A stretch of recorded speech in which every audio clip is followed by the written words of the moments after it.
They say the Vikings worshipped strength, but they never told you what they did to prove it. Not with swords, not with ships, but with cages. Wooden ones, buried in snow. For slaves, for sport, for silence. The first breath is the hardest, not because it's cold.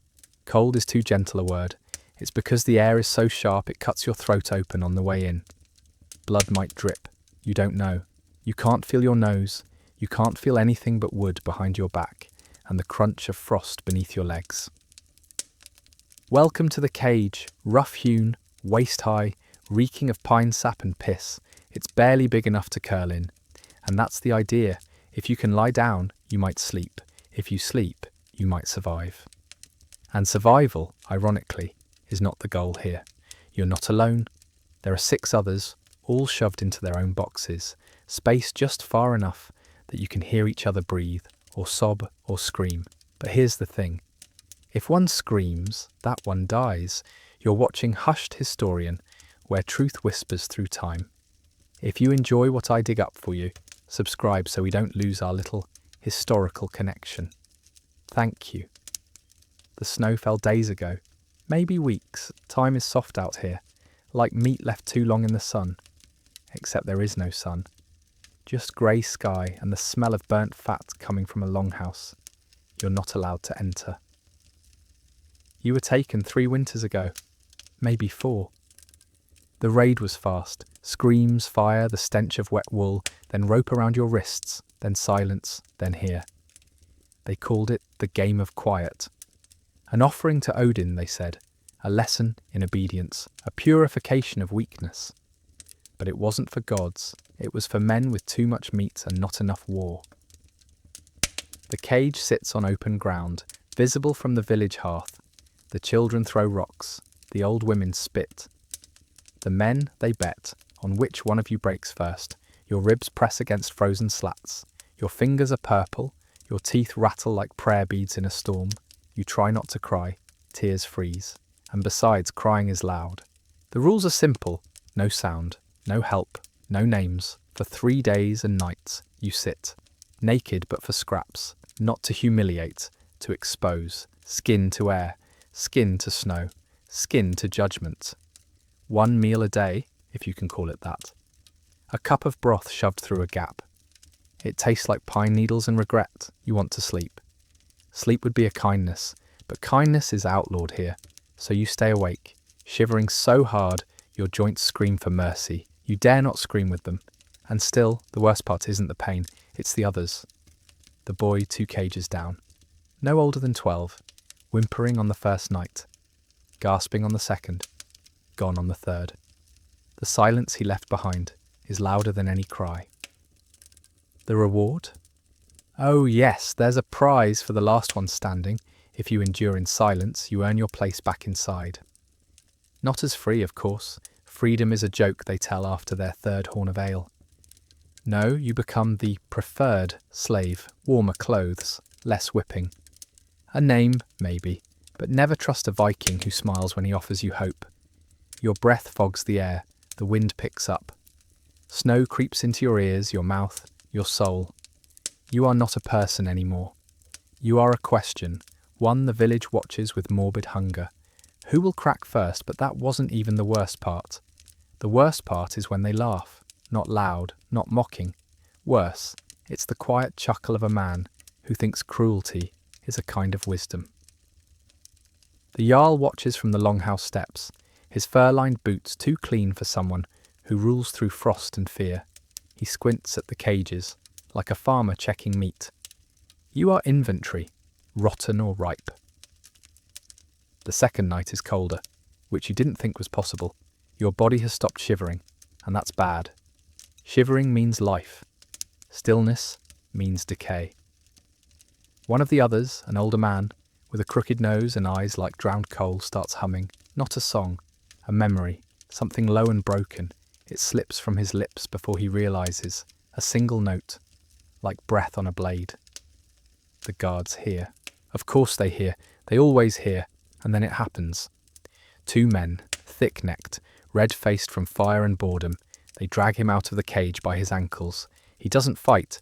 Fighting takes strength. and dignity died the moment they shaved his head. He's hauled toward the ice pit, a trench they dig just deep enough to forget people once screamed inside it. They don't even raise their voices. One guard murmurs something in Norse, half apology, half prayer, then the axe comes down, no ceremony, just the crunch of bone and the flop of silence. The body twitches once, spills into the snow, and is kicked aside like a burned log. The blood steams. You stare, you don't blink, you can't afford to. Because if you flinch, that's noise, and noise means death. Now there are five shivering bundles of regret and hunger. You try not to look at them, but your ears betray you. One wheezes, another sniffs so quietly, it could be wind. It isn't. The girl beside you, yes girl, no more than 15, maybe less, bites her lip until it bleeds just to keep from making sound. Her skin is cracked, blistered, her fingers curled like dead spiders. She doesn't cry, not anymore. She just rocks slowly, like a leaf stuck in ice. The village dogs have started circling. They know what this is. They've seen it before. Where there are slaves, there are scraps. And where there are scraps, there are dogs with ribs. Like saw blades and eyes that gleam in moonlight like broken promises, you try to sleep. Not because it helps, but because it shortens the wait. You dream of bread. Not warm, not soft, just bread. Dry, stale, crusted with ash. You wake with teeth chattering and realise you'd been biting your own tongue. The blood tastes like copper and shame. Morning comes without light, just grey, endless, apathetic grey. A boy walks by, a Viking child, maybe 7. Blonde, smiling. He throws a snowball at your cage, misses, and laughs like it's the best joke in the world. His mother doesn't stop him. She watches, arms folded, then turns away, teaching cruelty early. The Norse way, your joints ache, your knees are numb, you've pissed yourself twice, maybe 3 times. The cold doesn't care, the smell doesn't matter. What matters is that you're still silent. Still here, still not screaming. One of the guards passes by, slower this time. He eyes each cage like he's shopping. His breath fogs. He stops at yours, leans close, says nothing, just watches for a long, long moment. Then he grunts, spits, and walks on. You're not sure if that was approval, or a warning, or both. And just when it couldn't get more absurd, the sky opened.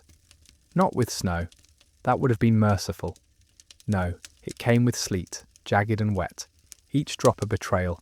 It soaked through your ragged tunic in seconds, turning fabric to ice paper, sticking to your chest like a second skin of punishment. The wind howled louder, like it had questions for your ancestors. And still, you couldn't make a sound. The girl next to you shuddered violently. She leaned sideways, her cheek pressing against the wooden bars. Eyes vacant. Not gone. Not yet, but somewhere between memory and forgetting, a strand of hair stuck to her frozen lips. She blinked once, slow, deliberate. It felt like a goodbye. The cage creaked under the weight of moisture and time. The slats are warped but still strong. They always are. Vikings don't build cages to break. They build them to outlast the people inside. You remember a time before, a name, a meal, warm bread, smoked fish, your mother's hands, rough from dyeing cloth. That memory drips from your brain like water through cracked stone. You try to catch it, to hold on to it, but this place is a thief. It steals memory first, then hope, then sound. The 4th cage rattles, just a little, enough to make the guards turn. The man inside is large, broad-shouldered even now, his breath a misty snarl. He's not panicking, he's praying, in a language older than the ice, maybe Slavic, maybe Baltic, maybe just madness. His lips move without sound, but the movement alone breaks the spell. A guard yells, not a warning, an order. Another approaches with a spear, not for killing, for testing. He jabs it through the bars. The man doesn't flinch, just keeps moving his mouth. His hands are clenched into fists so tight they're purple. The guard stares, confused, maybe impressed, and then the spear lifts, not to strike but to point. The Jarl steps forward. His voice, soft like falling ash, says, "Let him be." What does that mean? Reward? Delay? No one knows, especially not the man in the cage who now stares upward, like he's dared to believe in something. No one speaks after that, even the dogs stay away. The village has retreated inside. Too wet, too cold, too real. Now it's just you and the ice, and the fact that your breath sounds louder than it should. You shift your weight, your hip grinds against the wood, your toes no longer respond when you think about them. It's like giving orders to ghosts. You try to count the minutes, but numbers have lost their meaning. The sun hasn't appeared in days, only shifting shades of grey, and the occasional whisper of something worse on the wind. You notice something strange. Your own silence has become a kind of companion, not comforting, not kind, but constant. The absence of voice wraps around you tighter than your rags. It hums in your ears. It speaks in sensation, the splinters in your back, the ache in your jaw from clenching, the raw place on your lip where your teeth have been chewing without you noticing.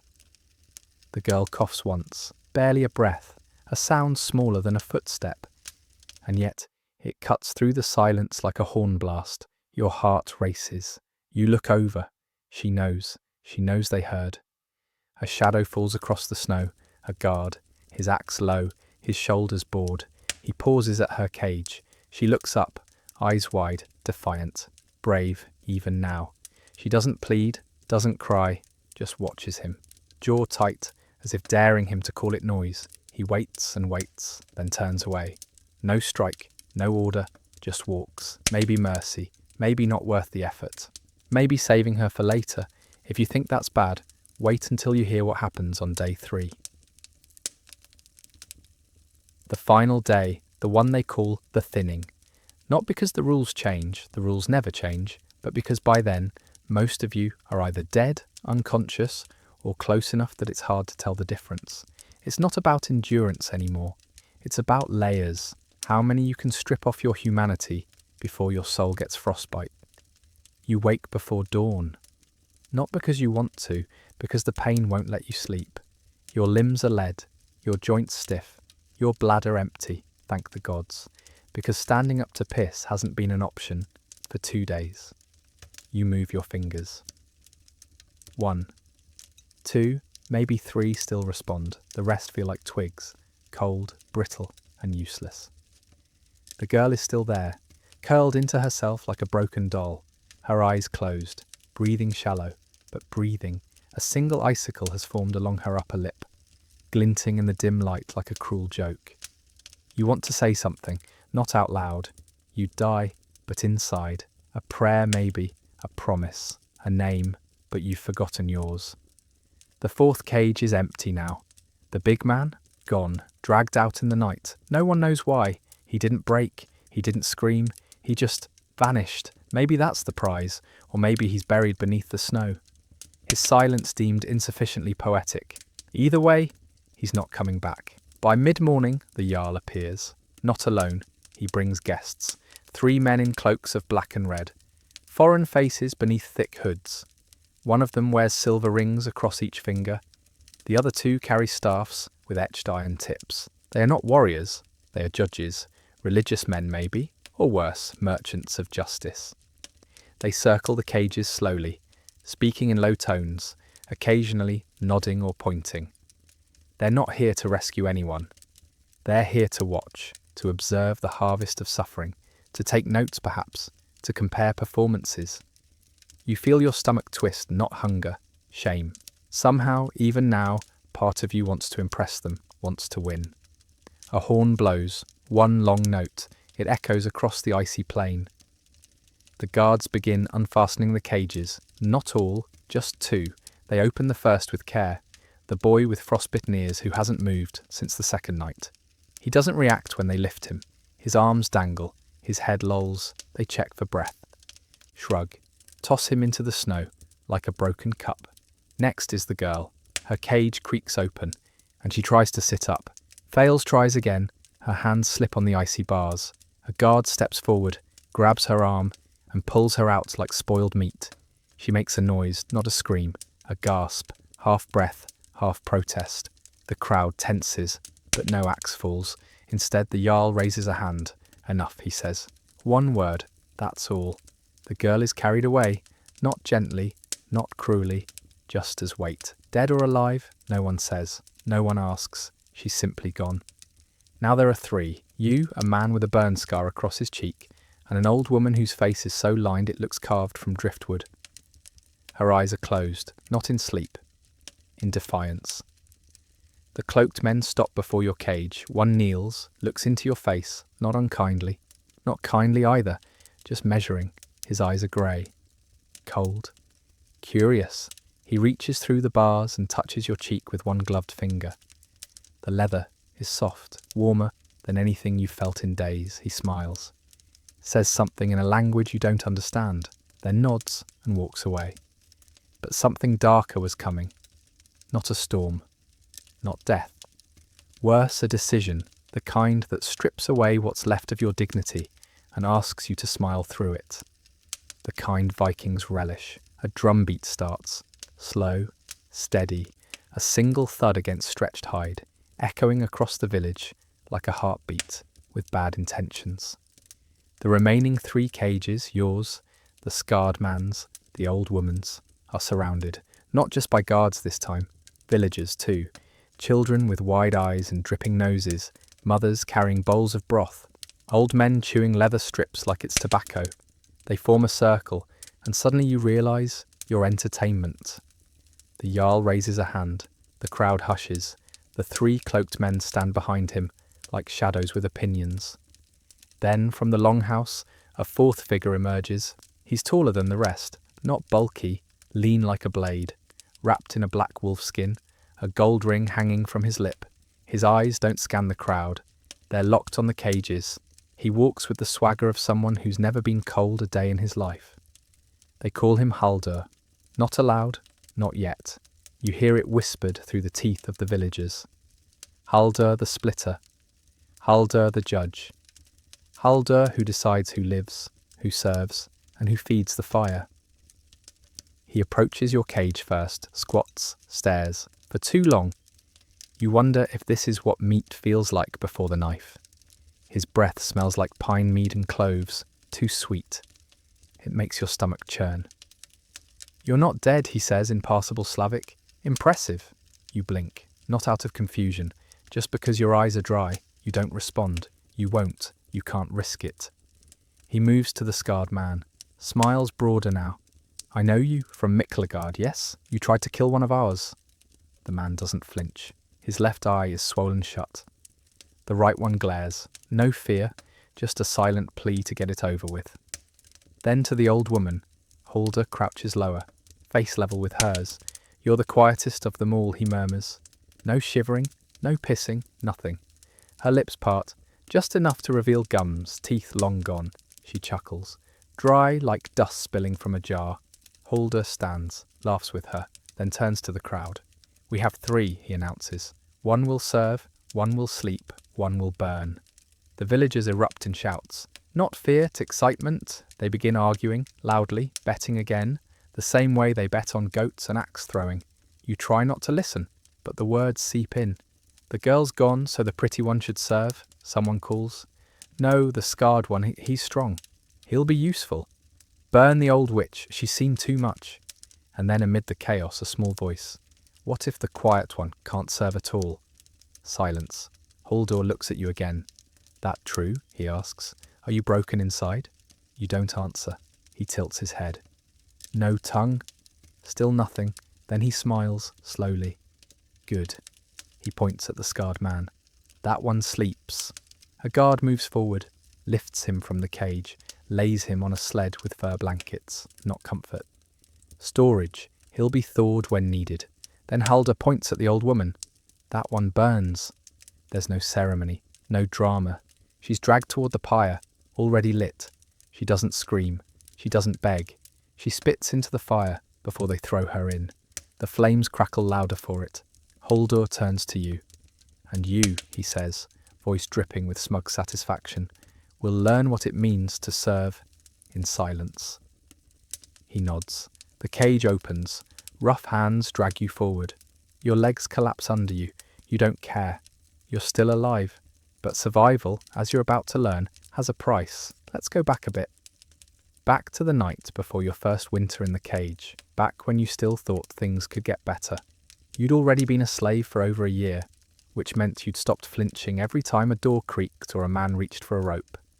You'd learned how to keep your head down, how to scrub blood from shields, how to gut a goat without gagging.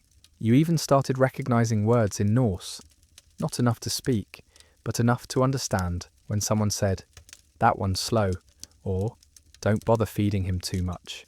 But then came the fire, not a battle, a ritual, one you weren't meant to watch, one no slave should see. It was the first frost of the season. The elders called it the curtain drop, when the world turned quiet enough to hear your own regret. That night, the villagers gathered around a circle of stones. Inside it, a young boy, maybe 8, stood shirtless, trembling. Beside him, a goat, and a woman with a knife shaped like sorrow. You'd been hauling logs nearby, close enough to see, not close enough to run. 2 guards stood behind you, silent, arms crossed, watching not just the ritual, but your reaction. The boy didn't cry, not when the goat was slit, not when the blood was poured into a carved wooden bowl and smeared across his chest, but when the woman turned the blade towards him. Only then did he scream. One sharp cry, it echoed like guilt. The villagers didn't blink. The guards didn't flinch. The woman paused, then smiled. Not at the boy, at the crowd. And slowly, ceremonially, she sheathed the blade. The boy lived. That was the test. You didn't sleep that night. Not because of fear. That was familiar now. It was confusion. What was that ritual? Why the blade? Why the scream? Gregor, one of the older slaves, toothless, slow, but smarter than he let on, whispered to you in the dark that night. "They don't need blood," he muttered. "They need silence, and when they don't get it, they settle for spectacle." You didn't ask what he meant. You didn't have to. 2 days later, Gregor was gone, said to be sick, but there was no body. No burial, just a pair of sandals left outside the latrine, and a young warrior wearing Gregor's leather belt like a trophy. Now months later, you're out of the cage, barely walking, body half dead, but officially elevated. A servant with status, if you can call it that. Your job? You serve in the longhouse. You carry mead to men who once bet on your death. You clean the boots of boys who haven't yet learned how to kill properly. You keep the fires warm, the food hot, and your mouth shut. Always shut. Your body remembers the cold. Even inside, near flame, you shiver. Reflex now, a permanent twitch in your soul. You sleep curled tight. You don't talk in your dreams. You wake before anyone enters, heart pounding, already apologizing for things you haven't done.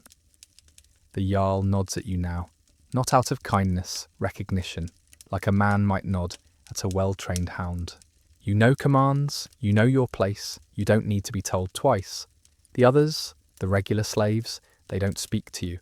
Some are jealous, some are afraid. You're the one who survived, but survival doesn't breed respect, just suspicion. And then one night, while scrubbing blood from a feast bench, you hear a sound. Faint, delicate, a cough.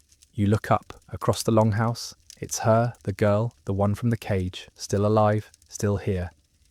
And just when your heart tries to feel something like hope, she speaks to you. Her voice is low, dry, like it hasn't been used in seasons. Just 3 words, cracked and uncertain. "You remember me?" Not loud, not even meant for others to hear, but in a hall where silence keeps you breathing, her whisper is thunder. You freeze, your hands still dripping with blood and grease from the bench. You don't look at her, you don't nod, but something inside you, the part that didn't rot in the cage, flickers. Yes, of course you remember. How could you forget the girl who outlasted the frost with only spit, silence and spite? She's not dressed like a slave anymore. Not exactly. Her tunic is cleaner, her braids tighter. She wears the colours of the Jarl's household, a sign of elevation. But her eyes are the same, watchful, tired, unimpressed. That night you try to sleep, but her voice loops in your skull, like a wheel stuck in mud. You'd forgotten people could speak to you without shouting, without ordering, without cruelty, and worse, that you could listen. The next morning she finds you before the sun. You're hauling firewood. She appears beside the door like a ghost with questions. They think we're theirs, she says, not looking at you, but they keep forgetting. We remember things. You don't answer. You just keep stacking logs, but your hands are shaking. Later, she passes you a piece of bread. Not part of rations, something stolen, hidden. She doesn't wait for thanks. She just walks away. And just like that, you're bound to her. Not by chains, by memory. You don't know her name. You don't ask. Names are dangerous. Names make people real. And in this place, reality is the first thing they kill. Days pass, then weeks. The snow outside thickens. The air burns when you breathe it. But inside, something soft begins to regrow. A routine. Not safety, just predictability. You clean the longhouse. She tends the fire pit. You mop the floors. She mixes herbs in the corner. Quiet as breath. Sometimes she hums, low, tuneless. It isn't music. It's defiance disguised as melody. The guards ignore it. They've forgotten the power of noise, but you haven't.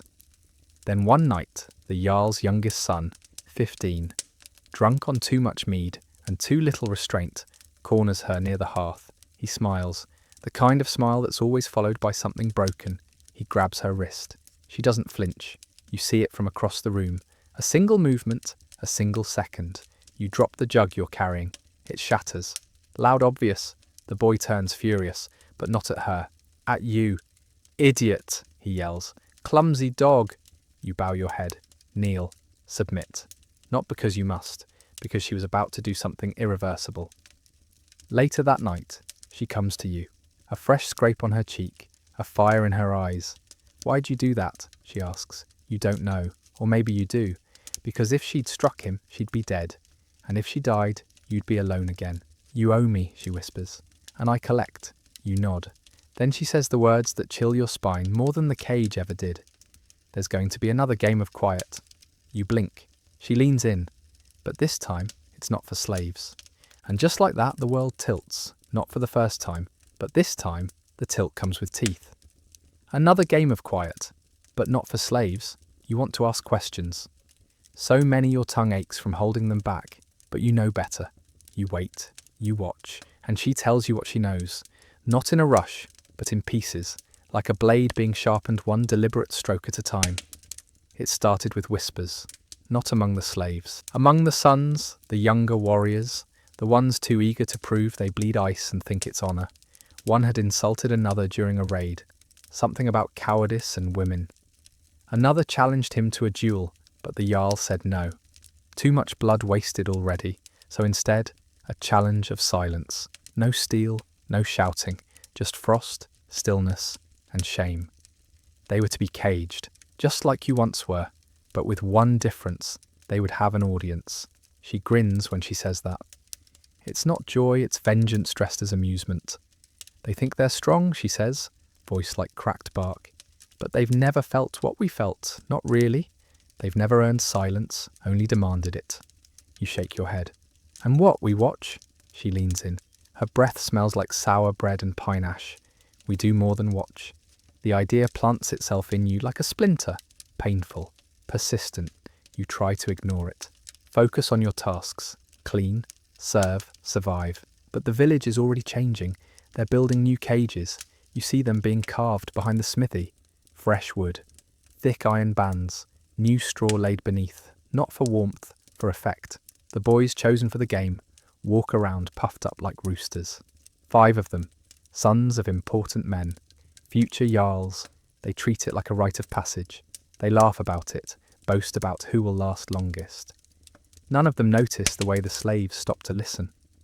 The girl, she starts gathering things, not weapons, not yet, information.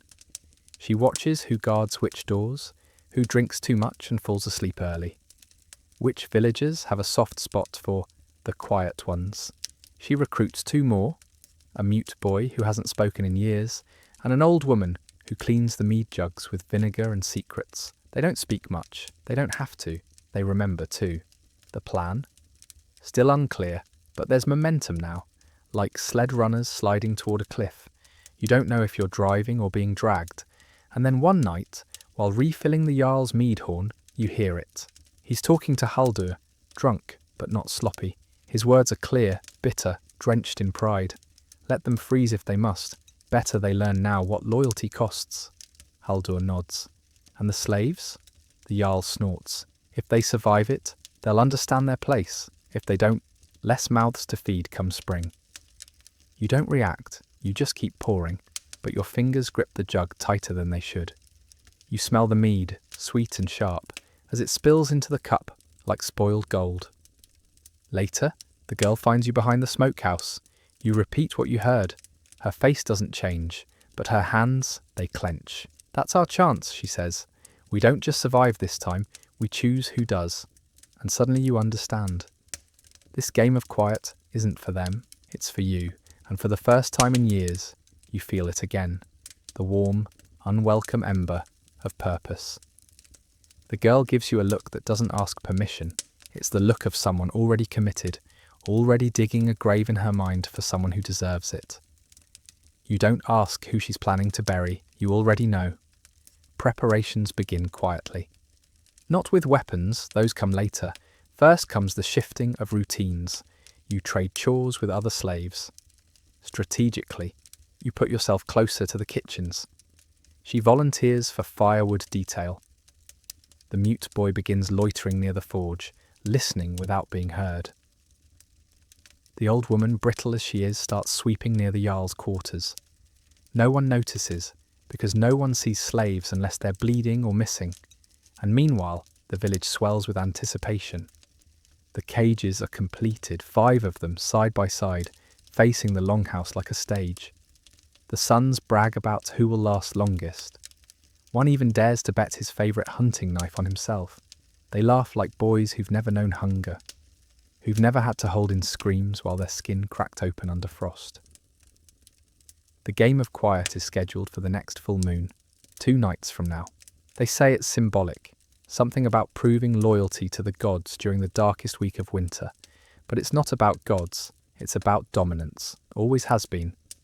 And now it's your turn. You work all day, scrub harder than usual, pretend to wince when scolded. Keep your head low, your ears sharp. That night, you meet behind the smokehouse, again. The girl is already there. She has a pouch. Inside, small things, not weapons, not yet, but tools. Splinters of metal, dull blades, frayed rope. The kind of objects that only mean something when you're desperate. We have one shot, she says, and it starts the moment they close those cage doors. You nod. She doesn't explain everything. She doesn't need to. You trust her now, not because she's kind, but because she's angry, and the right kind of anger keeps you alive. The next day passes like a death march. The sky is grey, the snow falling in lazy spirals. The boys meant for the cages are paraded like warriors. Painted faces, oiled hair, fur cloaks draped over shoulders. Too soft for war, their fathers cheer them on. Their mothers pretend not to cry. No one looks at the slaves, not even the ones who built the cages they'll soon occupy. That night, before the ceremony, the girl hands you a strip of cloth, coarse, blackened at the edges. Wrap it around your arm, she says. It's from the old woman. You ask why, she shrugs. It means you remember, that's all. You tie it tight, then comes the horn. Low, long final. The village gathers. Torches line the path to the cages. The Jarl stands on a raised platform. Fur cloak billowing, voice thick with pride. Tonight, my sons prove they are worthy of ice, worthy of silence. The crowd roars. The boys are led to the cages, still grinning. One winks at a girl in the crowd. Another flexes his fingers, like he's about to wrestle a bear. They kneel. Enter. The doors close. Click, click, click. Then silence, real silence. The kind you feel in your ribs. The kind that stinks of memory and wood smoke. You and the girl step forward.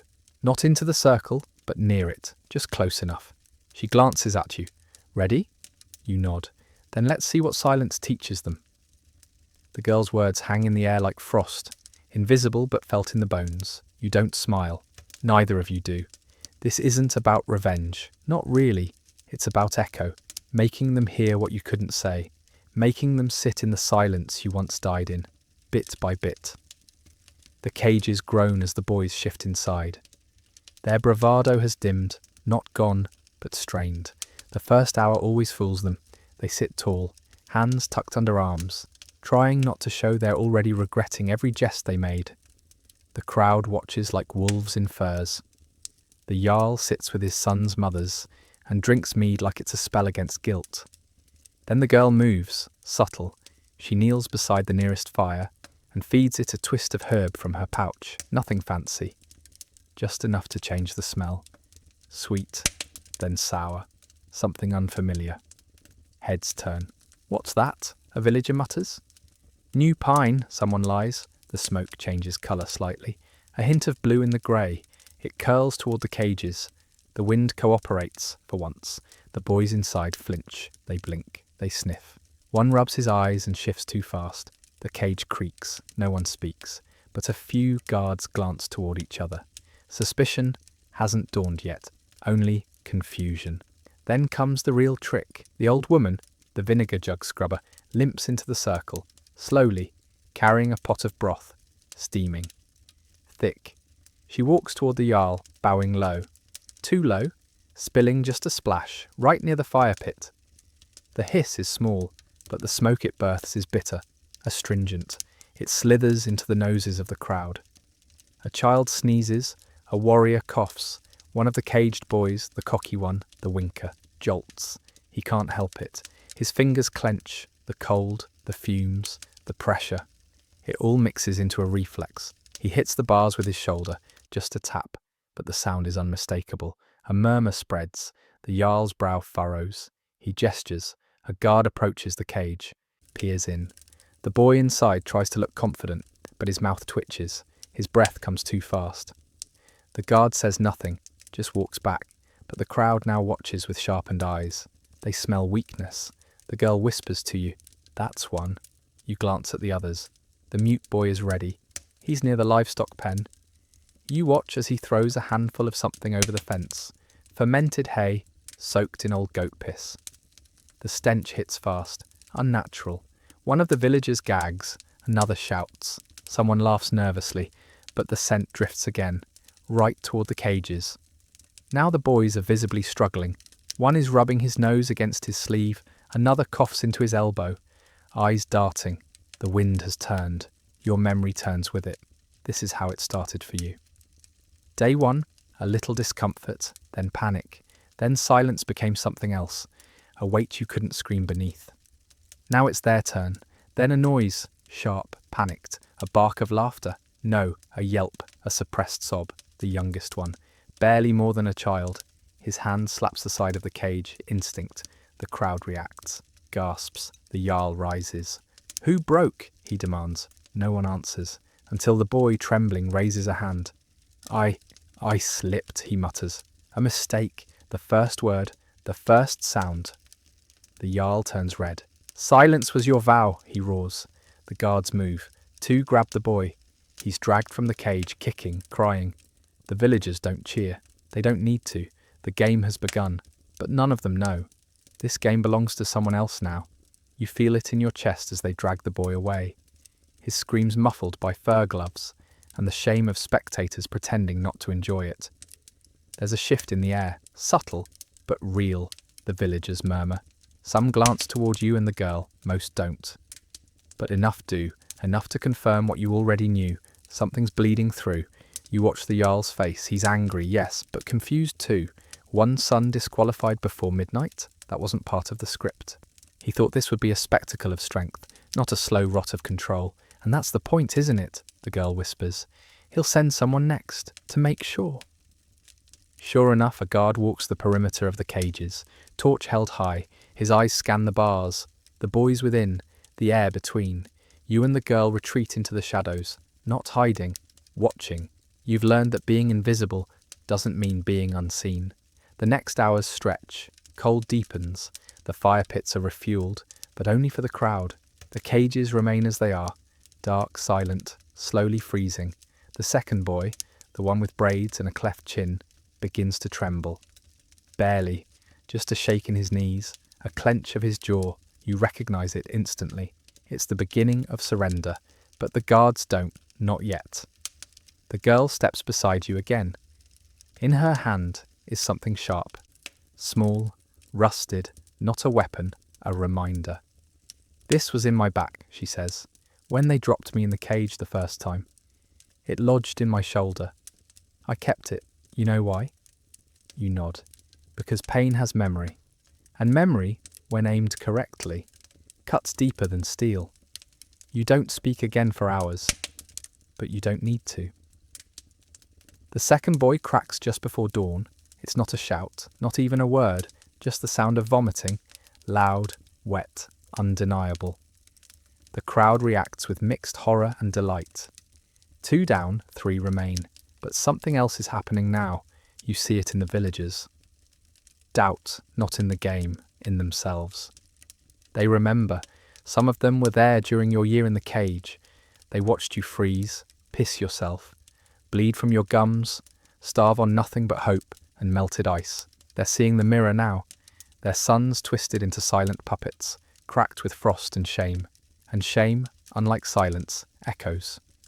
You notice a woman clutching her shawl, tighter than she needs to, her eyes fixed on the third boy. Her own, probably. She doesn't cheer, doesn't even blink. By the time the sun begins to bleed through the grey sky, a tension creeps into the ceremony. The Jarl paces. Haldur, arms crossed, scans the faces of the villagers, and then he sees you. He doesn't approach, not yet, but he sees, and you know what's coming next, because the power is shifting. The game of quiet, once a punishment for slaves, has become a reflection of the people who invented it. They built this theatre of frost to control you, and now they're sitting front row, watching their own children break apart, one cough, one shiver, one breath at a time. The irony, delicious. The truth, dangerous, because broken pride doesn't forgive, it retaliates, and just when you think you've calculated every angle, every whisper, every breath of this plan, the girl grips your arm. Hard. He's coming, she says. You look up. The Jarl, alone, walking straight toward you, his boots crunch through the snow, like thunder wrapped in wool, each step deliberate, not rushed. He doesn't need to rush, because when you own everything, the land, the people, even the silence, you walk like time bends for you. The crowd notices, they start to shift, whisper. The warmth of the fire pits does nothing now. There's a chill that spreads from the Jarl's presence, one not born from weather. He stops 3 paces from you. The girl doesn't move, neither do you. There's no use pretending anymore. You think this is yours now? The Jarl says, voice low but sharp enough to cut bone. You think because you outlived the frost you understand it. He waits. You say nothing. The girl says nothing. That's what gets him. The silence, not out of fear, out of defiance, out of ownership. He steps closer.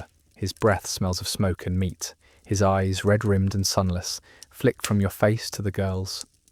You're clever, he says. Clever enough to stay alive, but clever doesn't keep you warm when the cage closes. Still, no answer. Then something breaks, not in the Jarl, in the moment. He grabs your collar, lifts you slightly off your feet, not far.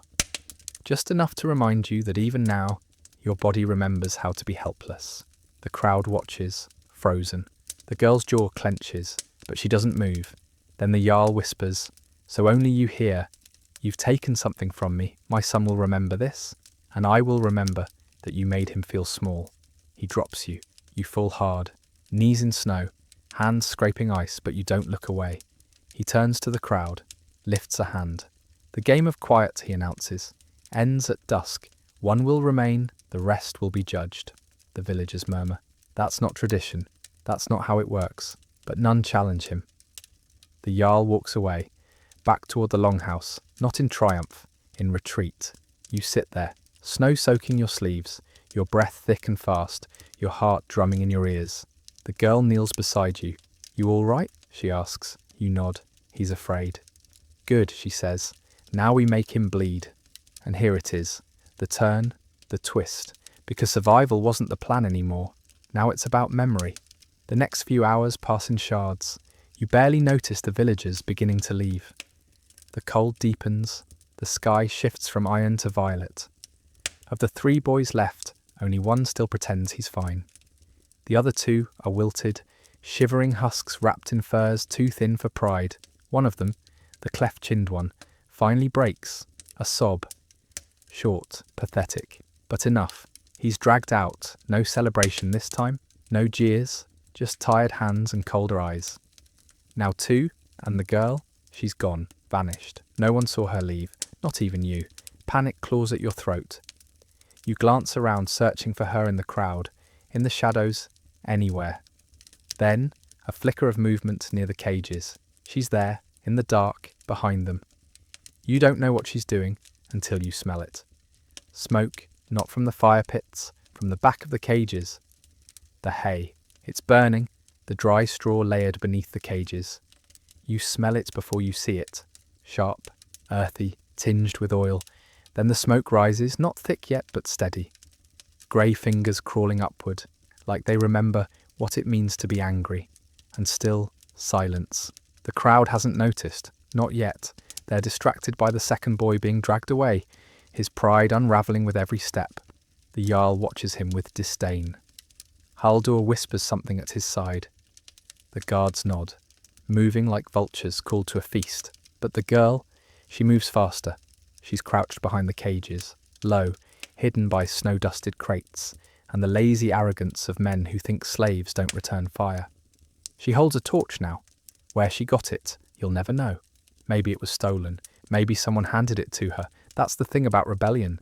Sometimes it needs permission, sometimes it doesn't. The flame touches another patch of straw, then another. You feel your breath catch, because this isn't about fear anymore. It's about offering the villagers a choice. Watch your traditions burn, or help us finish the fire. The boys inside the cages begin to cough. Not loudly, not yet, but you see it. The flinch, the jerk of shoulders, the eyes wide with confusion. One of them, the last proud one, he calls out, "Fire!" the first word spoken willingly, since the game began. It slices through the air like a snapped bone. The crowd stirs. The Jarl stands. He sees it now. The smoke curling, the flames licking the cage legs. His face doesn't change, but Haldur's does. He panics.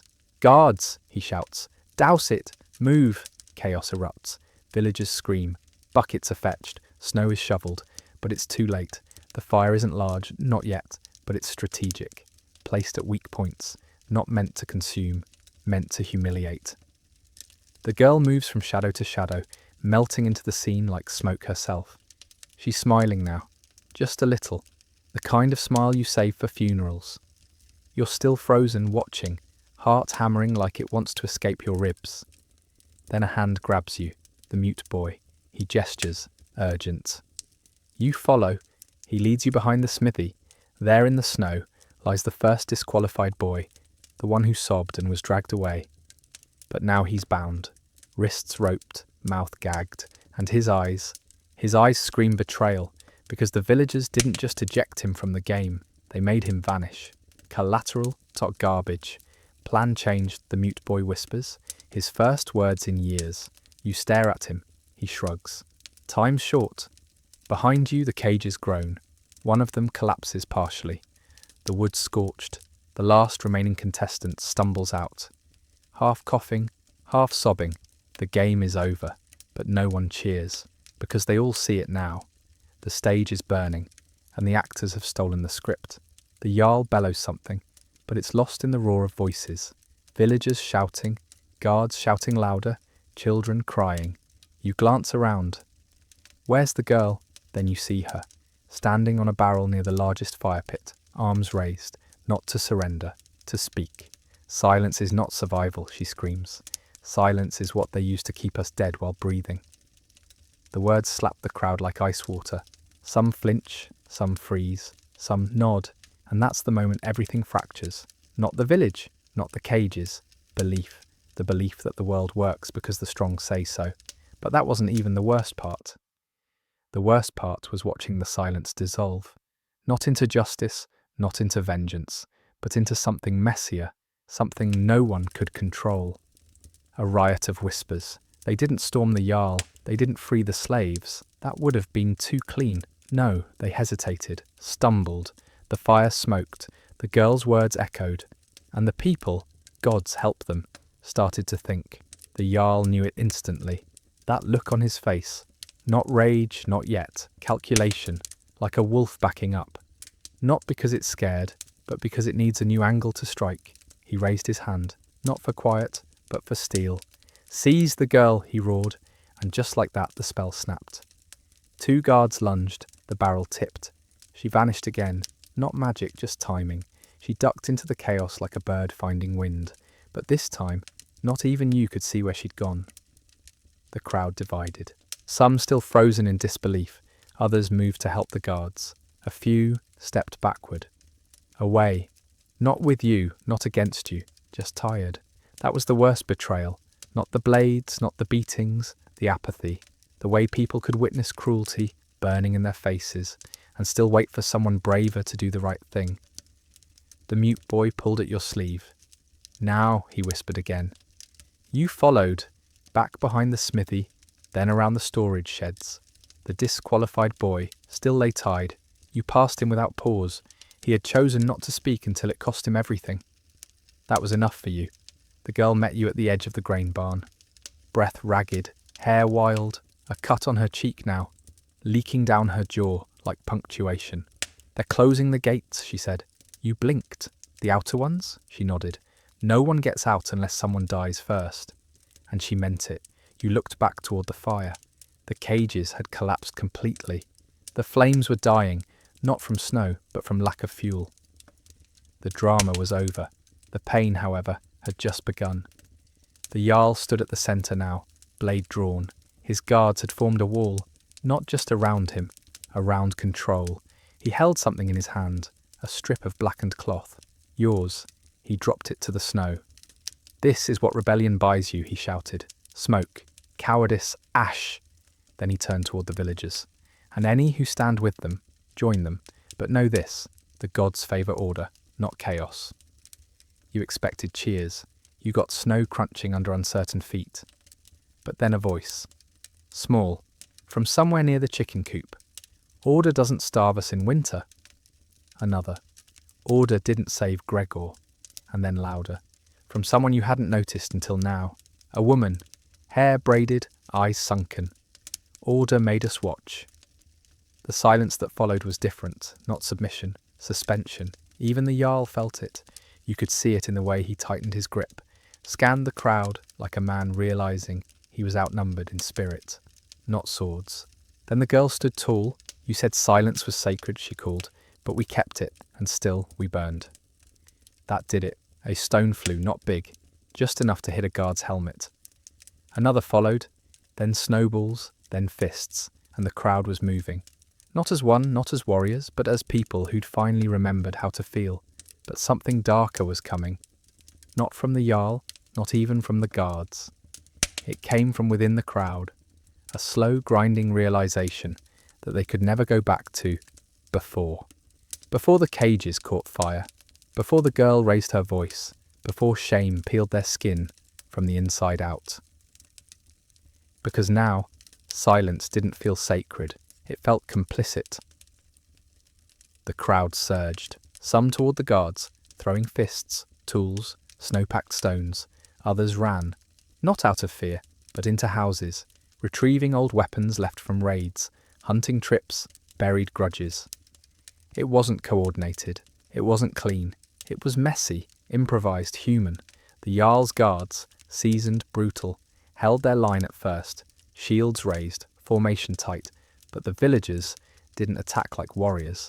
They attacked like neighbours who'd finally remembered, who bled beside them in winter. The first guard to fall wasn't stabbed. He was tripped, cracked across the back with a broom handle. 2 villagers dragged him into the snow, stripped his belt, and tossed his sword aside. They didn't kill him. They just left him there, breath steaming, eyes wide, not understanding how the world had changed. You and the girl didn't join the melee. You moved around it, cutting behind the pig pens, heading for the supply shed. She had a plan. Not one she fully explained, but urgent enough to keep your legs moving. Inside, it was dark. Damp, the smell of mouldy oats and frozen dirt pressed against your face like damp cloth. She rifled through sacks and barrels until she found what she was after. A wrapped bundle, long and heavy. She unrolled it. A spear, Not decorative, not ceremonial, real iron-tipped, worn smooth by old hands.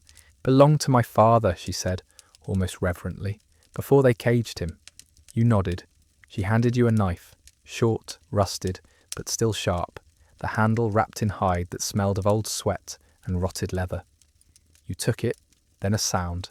Behind you, the door cracked open, light. Voices. 3 villagers entered, one of them bleeding from the mouth, another holding a broken ladle like a club. They saw you, froze. Then one whispered, "You two started this." The girl didn't deny it. "We just remembered what it felt like to matter," she said. The woman with the ladle nodded. "Then let's finish remembering." Outside, the chaos twisted into something worse. The Jarl had drawn his sword, a massive thing, blackened at the hilt, etched with runes that probably meant glory, but felt more like control. He stood on the steps of the longhouse now, not as a ruler, but as a man defending his last throne. 2 of his sons joined him, not the ones who had broken, of course. The ones who had watched, who had learned cruelty like it was arithmetic. One of them had an axe, the other a bow. Villagers hesitated. Steel changes things. Until someone shouted, "They can't kill all of us," and someone else answered, "But we can kill what they stand for." And that line, that whisper turned war cry, became the match. The longhouse was rushed. Not all who joined meant to fight. Some just wanted to see. Some just wanted to know if something had finally changed. But change is messy, and when it comes wearing blood and smoke, it rarely leaves room for spectators. You reached the edge of the crowd. Just as the girl raised her spear, the Jarl saw her. He smiled. Then calmly, he raised his sword and pointed at you. "You," he said, loud enough for all to hear, "I let you live." And that's when you realized this wasn't just a rebellion, it was a reckoning. "You," the Jarl said, pointing his blade like a curse etched in iron. "I let you live." And suddenly the snow wasn't just cold, it was suffocating. As if the wind itself recoiled from that memory, the crowd turned. All eyes on you, not the girl, not the chaos. You remembered the day he meant, the day they dragged your cage from the pit and cracked it open like a rotten egg. You'd been half dead, skin stuck to bone, eyes yellow from starvation. And yet the Jarl hadn't killed you. He'd leaned down, looked into your face like inspecting a cracked bowl, and said, "Let this one watch." Watch, that was the word.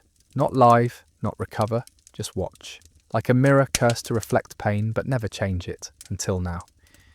The girl stepped beside you, her spear lowered, not in surrender, but in waiting, her eyes locked on the Jarl's sword.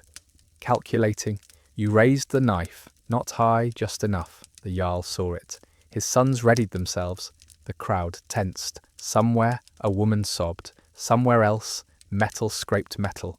And then, from behind the Jarl, a scream. Not a scream of pain, a name.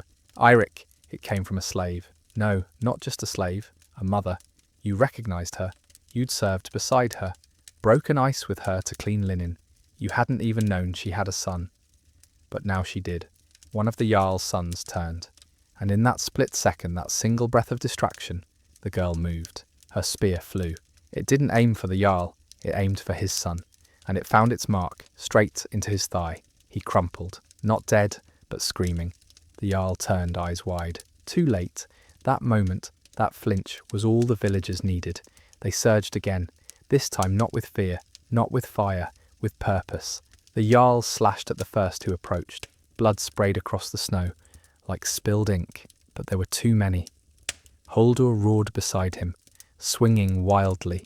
He caught someone in the gut. A scream split the air, but still they came. And in the middle of it all, you moved through the chaos, past the screams, toward the longhouse.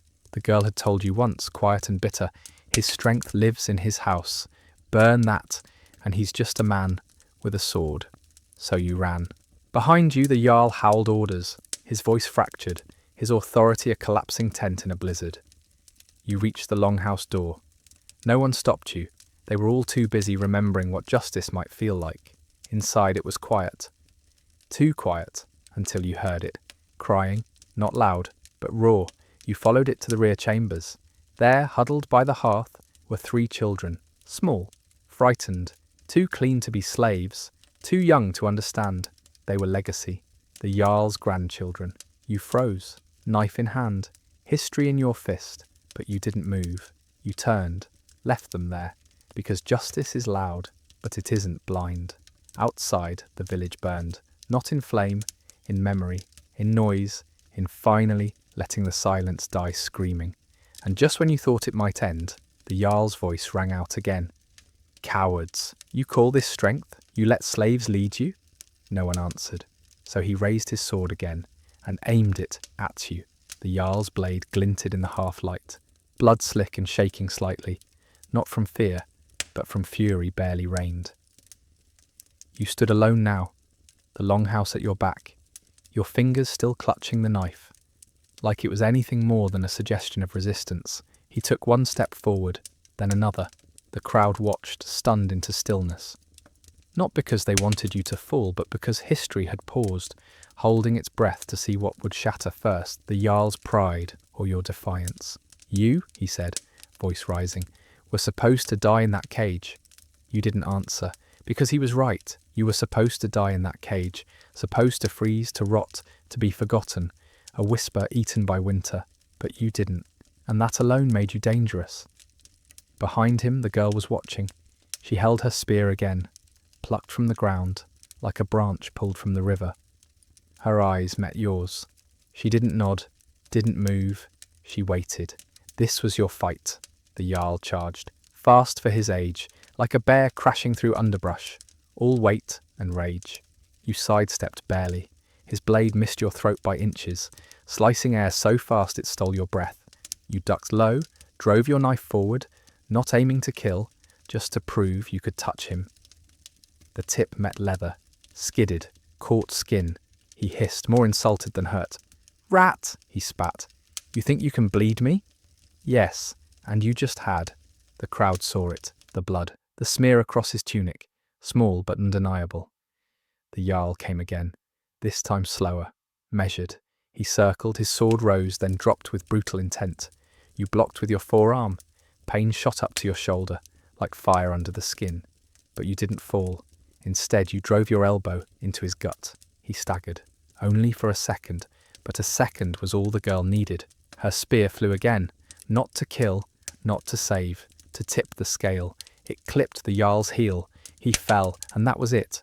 The crowd surged, but not toward you, toward him, not to kill, to hold him, to strip him of his sword, his status, a man pinned not by blade, but by the weight of those who'd once called him lord.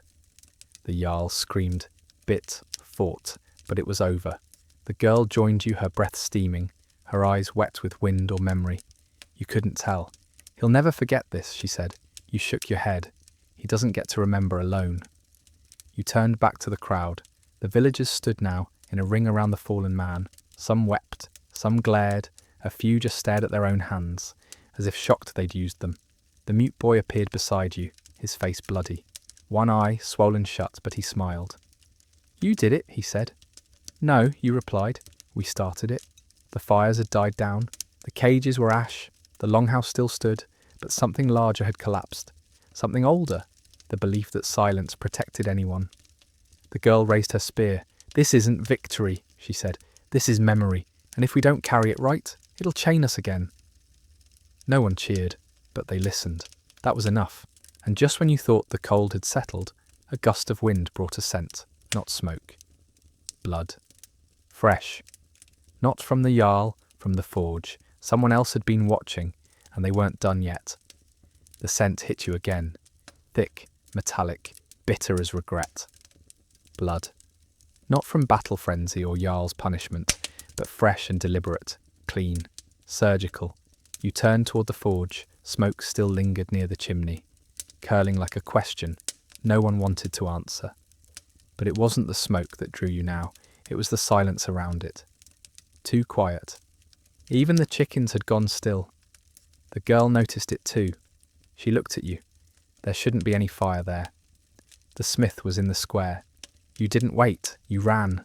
The path to the forge was muddy with melted snow and ash. Every bootstep squelched like walking through rot. The door was ajar. The smell was worse now, not just blood, burned hair, scorched hide. Inside it was dark except for the forge's fading glow. And then you saw him, the blacksmith. Or what was left of him. His body was slumped against the anvil, his throat cut clean across. Blood soaked into the dirt floor, like ink spilled across old parchment. His eyes still open, glazed with the last thing he saw. Betrayal.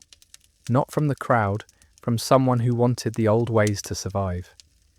The girl stepped in behind you. She gasped, not at the corpse, at what hung beside it. A banner, crude, charred at the edges, painted in blood. It bore a single rune. Thrymheim, she whispered. The exile faction. You'd heard whispers, once long ago, between chores and punishment. A group of purists, banished generations ago, who believed the Jarl system was too soft. That true power came from purity, from cleansing, from fear. They weren't myth, and they were back. The girl backed away from the anvil, her hand on her spear. He was loyal, she muttered. Didn't even flinch when we started burning the cages. You nodded. This wasn't a punishment. This was a message. You turned, scanned the shadows. Nothing moved. But you felt it. The weight of someone having watched you discover their secret. Back in the square, the villagers were still tending to the wounded, binding the Jarl's wrists, deciding what justice looked like, now that power lay on the ground. They had no idea what was coming. You emerged into the open. Everyone, stop, you shouted. We're not done. The crowd froze. Some turned, some just stared. The girl held up the banner. This was left at the forge. Murmurs rippled. The old ones recognized the rune first. Faces went pale. Voices fell into fearful mutters. Thrymheim, someone whispered. That's just old story. No, said another. I remember. My father told me. They were real. Haldur, bruised and bound, spat blood into the snow. Lies, he growled. Scare tactics from cowards. But even he didn't believe that. The girl stepped forward. We've killed a tyrant, but the tyrant was only part of the cage. You looked around, at the broken weapons, the burned cages, the villagers still holding their breath. Whoever did this, you said, wanted us to think we were free, so we'd let our guard down. And just like that, the mood shifted. Again. From victory to dread. The Jarl laughed, low and guttural. You fools, he rasped. You broke my rule and woke theirs. You wanted to scream, but the girl whispered. No, let them feel it. We need them afraid now. And you understood. Revolution was never the end. It was only the prologue, because someone out there wasn't mourning the end of the old world. They were sharpening the bones of it, and they were coming. The weight of it landed like snow on a weak roof, slowly, then all at once, not just for you, not just for the girl, for the villagers too. You could see it in their shoulders, how they sagged under the knowledge that the worst wasn't behind them. It had just found a new face, or maybe an old one, scraped clean and crueler for the forgetting. You turned back to the Jarl. He was on his knees now, not bound anymore, not needed. No one feared him. That was worse, for men like him irrelevance stung deeper than rope burn. You knew about Thrymheim, you said, not a question. He tilted his head, blood crusting his lips. I feared them more than you ever did. Then why didn't you warn them? The girl snapped. The Jarl smiled, teeth red. Because a dead village screams louder than a submissive one. The words hit like frostbite, slow, cruel, permanent.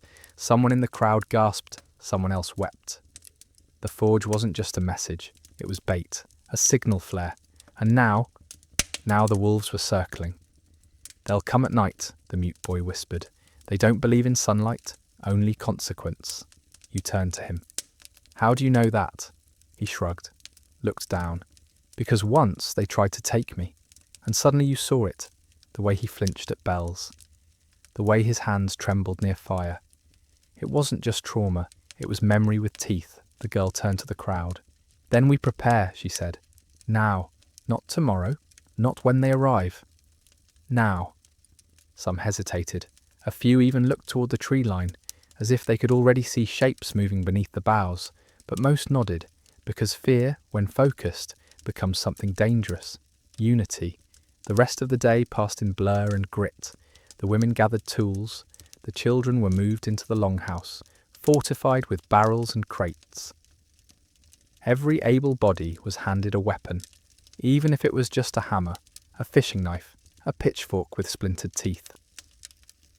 You and the girl moved like shadows, organising, instructing, and as the sun dipped low behind the hills, the snow began to fall again, soft, quiet, mocking. You sat near the remains of the fire pit, staring into embers that refused to die. "Do you think they'll talk?" you asked. The girl shook her head. "No, talking's for those who see you as human." She sharpened her spear, long, slow strokes, each scrape a promise, and just when you thought the silence might devour everything again, a horn blew, not from within, from the woods. Low, ancient, it wasn't a warning. It was an announcement. They were here. The villagers froze. Someone dropped a bucket. Someone else whispered a prayer. The girl rose. "They want us to come out," she said, "to make us feel hunted, like before." You stood. "No," you said, "we don't play their game." The mute boy appeared beside you, holding a torch. "Then we make our own." And that's when the second horn sounded, closer, longer, and with it, voices, dozens, no, more, chanting, not words, not language, just a rhythm, like bones knocked against skulls. The villagers backed toward the centre of the square. The girl whispered, "This is it." And you replied, "No, this is where they find out what cages made us." Because if the Thrymheim exiles came expecting silence, they were about to meet the children of frost and fire. The ones who survived. The ones who remembered. That's what you were now, not just rebels, not just survivors, witnesses who refused to stay quiet. And memory, when sharpened by grief and guilt, can cut deeper than any blade. The second horn faded, its echo settling over the village, like frost creeping across skin. The air grew thick with it. Anticipation, dread, something primal clawing up from your gut that didn't have a name but tasted like old nightmares. You looked toward the trees, nothing yet, just black trunks and white snow, but you knew better than to trust silence now. The forest doesn't shout, it breathes in. The girl barked orders, her voice steady despite the quiver you knew lived behind it. Barricade the east path, line torches by the well, keep the longhouse doors bolted until I say otherwise. You helped, not because you knew how to defend a village, but because doing something beat standing still. The mute boy lit the last torch with trembling fingers, muttering something under his breath. Not a prayer exactly. Maybe a goodbye. Then, movement. A figure stepped from the tree line, cloaked, hooded, face painted in streaks of white, and red like frostbite given form. He carried no weapon, just a staff carved with symbols that made your stomach twist. Then another stepped out, and another. Soon there were dozens, all silent, all watching. Then the chanting started again, this time from the village, not in challenge, in defiance. The girl stood at the front, flanked by elders who had once cowered in corners. She raised her spear high, tip glinting with forge light. "We're not yours anymore," she shouted, and the lead exile, the staff-bearer, finally spoke. "You never stopped being ours. You just forgot what you were made for." His voice was dry, hollow, like wind scraping across grave markers. "They lied to you," he continued, stepping forward. "The Jarl softened you. He made you weak with mercy. We are here to restore order." The girl spat. "Order burned in a cage." Another step forward. The man lifted his staff. The runes on it began to glow, faintly, but enough to make even the firelight seem less warm. You stepped beside the girl, your knife out again. It looked like a toy now, but still you held it. The villagers lined up behind you, not like soldiers, like people who'd run out of places to run. Then the exile raised his voice. "Last chance, open the gates. Hand over the ones who led this sickness. Or be cleansed." The girl didn't flinch. She raised her voice, louder than you'd ever heard it. "We already burned the sickness." It screamed like a man who'd lost his crown. Gasps rippled through the exiles. The staff-bearer's jaw tightened. "You will regret that." Then from the forest a sound, something inhuman, a growl too deep, too long to be from throat or lungs. It vibrated through the ground, and out stepped not a man, but a creature, tall, wrapped in fur, its face hidden behind a mask of bone, its hands ended in claws soaked with old blood, a thrall, not a slave, a weapon, something made, not born, and they had more. You saw them now, behind the line of exiles. 6, maybe 7, all different sizes. Some walked upright, others crawled like broken wolves. The girl's voice dropped to a whisper. They've been breeding monsters in the dark. You nodded. Then we fight in the light. And just like that, the first torch was thrown. Not at the exiles, at the trees. Flame kissed bark. Snow hissed, and the siege began. The torch flared against the bark like a sun reborn.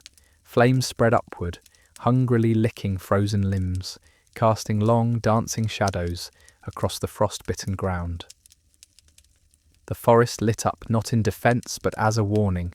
The villagers would no longer fight on someone else's terms, and the monsters, they didn't care. The first thrall leapt forward, bounding through fire like it had no skin to burn. Its mask cracked at the sides as it roared, revealing a maw of teeth not meant for any animal. Too perfect, too symmetrical, engineered cruelty. It landed in the square, right at your feet. You didn't scream, you didn't run, you stabbed. The blade sank into its side, not deep, not fatal, but enough to make it reel back.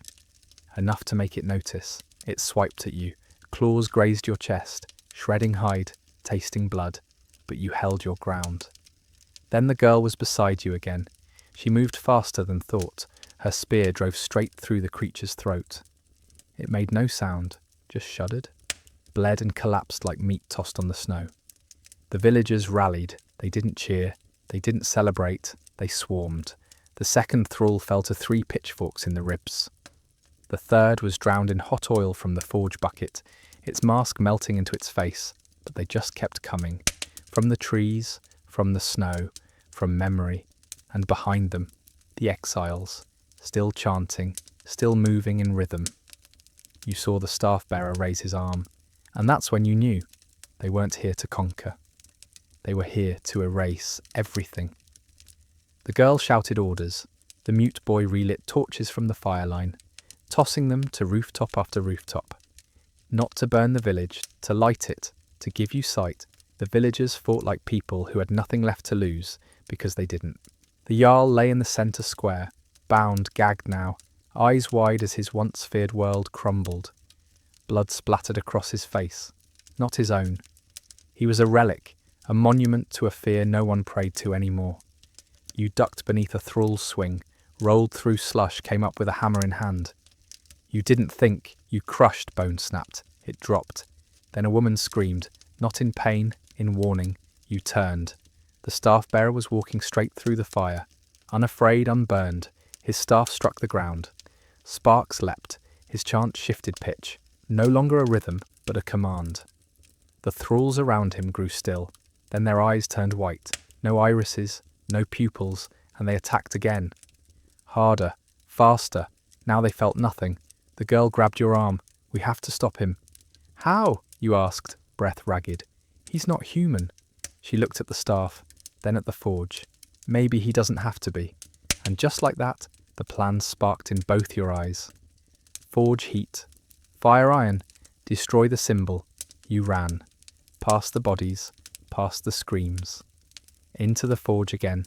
The scene of the last blood warning. The anvil still stained. The tongs still hot. You plunged your blade into the coals. Let it glow red. Outside, they held the line. For seconds, maybe less, but that's all you needed. You stepped back out. The staff-bearer saw you. He pointed. 2 thralls charged. The girl tackled one, the mute boy the other. You leapt and drove the heated blade through the staff. It cracked, not like wood, like bone. The chanting stopped. The thralls froze. And then they screamed, not like beasts, like people, and they collapsed. The staff-bearer fell to his knees, clutching the shattered rune as if he could pull his soul back through it. But he couldn't. You'd burned the lie, and now only truth remained. But truth doesn't shine, it doesn't redeem, it lingers, like smoke in the lungs or blood in the snow. It stains. The staff shattered in your hands, brittle now, its power dispersed like ashes in a storm. The staff bearer didn't scream. He just collapsed, hands still clinging to splinters of a future that would never come. Around him the exiles fell apart, not slain, not wounded, but undone. Their thralls, no longer puppets, no longer beasts, twitched on the ground like broken machinery, breathless, blind, utterly human, beneath their monstrous masks. And that's when it hit you. These weren't demons, they were people, modified, masked, deformed, turned into weapons by those who needed slaves, not just obedient, but terrifying. One of them, a boy maybe 12, whimpered on the ground. Half his face was gone, scarred by ritual branding, but his eyes, they were just eyes, terrified. The girl knelt beside him, lowered her weapon. "Do you know your name?" she asked. He shook his head. Not because he didn't remember, because he never had one. And just like that, the victory cracked. Because what do you do with monsters? When you find out they were made from children, the villagers began gathering, slowly, quietly, their breath fogging in the cold air, mingling with smoke. The fireline had faded to embers. The snow had stopped. Everything was still, but peace wasn't what anyone felt. The girl stood, her face unreadable. She turned to you. "What now?" she whispered. You looked around, at the wounded, at the fallen, at the Jarl still gagged and alive, a god now demoted to ghost. And you said the only thing you could, we remember. Because forgetting was what let this happen. Forgetting names, forgetting pain, forgetting that cages aren't always made of wood. The mute boy came forward, his hands trembling. He laid his torch in the snow. Then he knelt beside the youngest thrall and wrapped his coat around him. That broke something in the villagers. Some wept, some dropped their weapons. A few simply walked away, unable to look. The girl didn't cry. She looked at the Jarl, then at the staff-bearer, now bleeding from the eyes. Whatever ritual power he'd siphoned turned inward. She walked to the longhouse. You followed. Inside, the children were still hiding, still waiting for a world to tell them if they were safe. The girl opened the door wide. "You're free," she said, but they didn't move, because freedom doesn't erase fear. It just gives it new corners to hide in. That night, no one slept. The villagers gathered around the square, lighting small fires, cooking broth, tending wounds, sharing silence like it was bread. The Jarl remained bound. The staff-bearer lay dying. The girl spoke once, to no one in particular. "We thought the cage was outside, but it was us, our silence, our belief that survival meant obedience." You didn't answer, because you were thinking about what came next. Not rebuilding, but reckoning. What do you do with the broken things? When you learn they were built to break you, what do you do with the power you've taken? When it starts looking back at you with familiar eyes, and just when the quiet threatened to soothe, to soften, a scream. From the tree line. One of the exiles had escaped, and they hadn't left alone. The scream was followed by a rustle, sharp, frantic, and wrong. Not the rustle of a single person stumbling through brush, but a synchronized crackling, like something trained, something released. You and the girl moved first. The others followed because fear has gravity, and yours now pulled the entire square behind you. The tree line, still smoking from torch-licked bark, parted, and out stumbled a boy. One of the thralls, young, scarred, bleeding from the mouth, not in pain, it's in shock. Behind him, nothing, but his eyes screamed what his throat could not. "They took something," the mute boy rasped. "Someone." You counted quickly. The children from the longhouse, all but one. "Aira," the girl breathed, her face drained of all colour. "The smallest." You didn't wait. You ran. Through the woods, into ash, into smoke, but they were gone. All that remained were footprints, deep and erratic. One set, small, dragging. The others, heavier, purposeful. The girl caught up to you panting, spear still in hand. "We were careless," she said. Not as an accusation, as a funeral prayer. You nodded, because the worst part wasn't that they had escaped. It was that they had chosen, deliberately, to take a child. And just when it couldn't get more absurd, you returned to the village, hearts raw, fury eating the marrow of your ribs, and found the Jarl gone. His bindings were cut. The staff-bearer's body gone too. Someone had freed them, or they had never needed chains to begin with. The girl stared at the empty patch of blood-stained snow, her jaw clenched so tight it trembled. "We didn't win," she whispered. "We just paused them." The villagers gathered again, the firelight now a flickering parody of celebration. They were confused, exhausted, broken in ways they hadn't named yet. "What do we tell them?" you asked. She didn't answer right away. Then finally, "We tell them the truth, that this isn't over. That power doesn't die. It relocates." You turned to the crowd, and without raising your voice, without weapon or torch, you spoke. "They took one of ours, a child. They took your voices before, your names, your rest. And now they've taken your silence. You don't get that back, not ever." The villagers listened, not with cheers, but with stares that carried decades of submission, boiling to a simmer. One man, older, scarred, stepped forward. "My son was one of them," he said. "The thralls. I recognized him beneath the mask." The crowd stirred. "He didn't know me," the man continued, "but I knew his eyes." The girl stepped beside him. "He wasn't your shame," she said. "He was your proof. That forgetting is a luxury none of us get anymore." The crowd nodded. And so they buried the fallen, but not with songs, with promises, each grave marked not with names, but with the names they were denied. The children began learning them, not as myths, as kin, but something darker was coming. You saw it in the way the sky didn't lighten the next morning, as if even the sun hesitated to shine on what had been done. A new silence took root, not fearful, but waiting, because somewhere out there, a Jarl with no title and a priest with no god were rebuilding, and they had a child now, one they would raise not with love, but with revenge. And if you listened closely, the woods had already started whispering her name, not in warning, in prophecy. Era, the girl who vanished into the arms of exile. The child with a future, forged not in lullabies, but in blood. And you? You stayed behind, surrounded by the ashes of something that had tried very hard to be a revolution.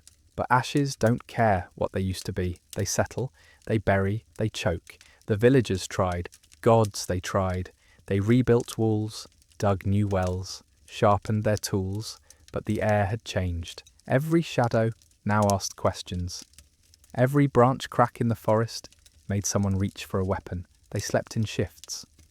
Children were taught not songs, but sentry drills. The mute boy carved symbols into the wooden beams of each house, warding sigils made from half-remembered prayers and pure panic. No one questioned him.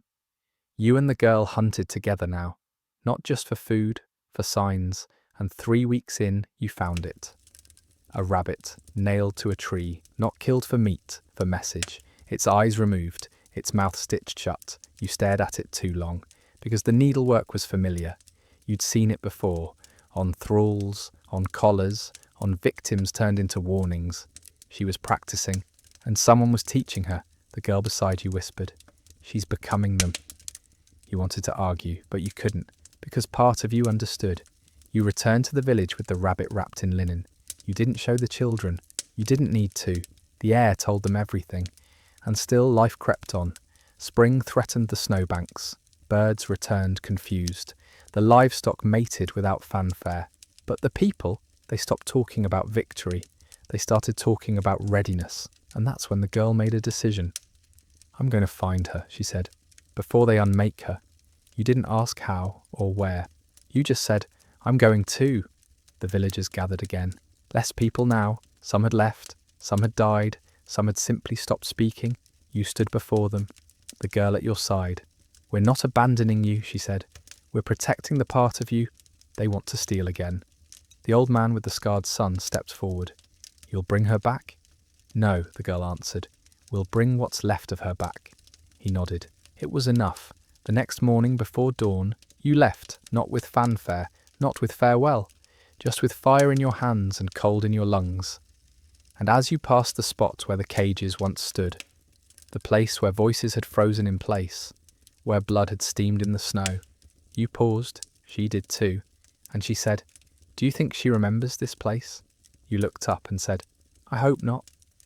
But that wasn't the worst part. The worst part was knowing, if Era ever did return, it wouldn't be for comfort. It would be for conquest, because when you grow up in a cage, you either build better walls, or you learn how to burn everything that ever looks like one. That was the fear you couldn't shake. Even as the days lengthened and the sun stayed just a little longer in the sky, you walked with the girl through forests that never quite stopped whispering, never fully thawed, always waiting to reclaim the flesh of the inattentive. The trail was erratic, as if Ira, or whoever held her, didn't care about being found, or worse, wanted to be. You found more signs. A bone wind chime made from bird skulls, hanging from a tree where the path curved unnaturally. The wind didn't make it sing, it made it scream. A tuft of fur tied in braids that matched Era's, left on a stone like an offering. And worst of all, a cloak, child-sized, singed at the edges, folded too neatly. "She's alive," the girl whispered, running her fingers across the scorch marks. "But for how much longer?" You didn't reply, because what do you say when the person you're trying to save may already be a ghost? At night the dreams came. You saw her, Era, standing in the old cage, her hands untouched, her eyes glowing gold. Not afraid. Not crying, but smiling. And behind her, the Jarl, not bound, not bleeding, smiling too. You woke in sweat, breathless. The girl had the same dreams. "Something's calling to us," she said, "and it's wearing her face." Still, you pressed on. You crossed the river that used to divide Jarl lands from exile. The water ran cold and red with rust. You didn't ask what it had been used for, and beyond that, the village, or what was left of it. Thrymheim, not ruins, not dust, rebuilt. The gate stood high, fresh timber, reinforced with bone, symbols carved into every plank. Not just for intimidation, for devotion. This was no longer a settlement. It was a shrine, to suffering, to silence, to control. The fires inside burned green with moss-soaked wood. You saw shadows moving, too many for a village this size. And then, laughter. Children. Not free. Drilled, marching in circles, chanting words you didn't understand. The girl gripped your arm. "That's not a village," she said. "It's a forge." You didn't ask what they were forging, because you already knew. You stayed low, hid in the brush, watched as a robed figure stepped out into the square. Tall, confident. The hood fell back. The staff-bearer, alive, barely. His face was scarred, half his skull missing hair, but his eyes, still drunk on belief. He raised his hands. The children went silent. Then he spoke. "Tonight we prepare the vessel." She has remembered her purpose. A door opened, and there she was, Era, hair longer, eyes darker, but it was her. She didn't look afraid. She looked chosen. The girl beside you whispered, "She's not being held." You stared, throat dry. "No, she's being worshipped." And that wasn't even the worst part. Era raised her hand, and the children bowed, not out of fear, but faith can be a sharper weapon than fear. And what Ira held in that moment wasn't innocence reclaimed. It was power repurposed. She had learned from the cages, not how to escape, but how to build her own. You didn't move, neither did the girl, because how do you rescue someone who believes they've already been saved? The staff-bearer turned toward Era, bowed low, lower than any priest had ever bowed to a god. His voice cracked from age or devotion, maybe both. "She is the voice beyond frost, the one unbroken." The children repeated him, chanting it like a hymn they'd been taught before they learned how to speak. And then a new face emerged. The Jarl, no longer wrapped in robes or humbled by rope. He wore iron now. Fur draped his shoulders. A crown of antlers twisted across his brow. He stood beside Ira, not as her captor, not as her protector, as her servant. He didn't speak. He didn't have to. She raised her hand, and he knelt. The girl whispered beside you, "They've made her their queen." "No," you replied, "they've made her their answer." And in a way, weren't they right? She was the scream that never came, the silence that endured, the last child of the cage who didn't die, didn't run, didn't forget. You watched as the children were dismissed, not with a nod, but with a gesture. They scattered, disciplined, obedient, joyless, the kind of children raised not with lullabies, but instructions. The girl gripped your wrist. We take her now, before they finished turning her into them. But even as she said it, you saw the fear in her eyes. Not fear of Aira, fear of what would happen if she resisted.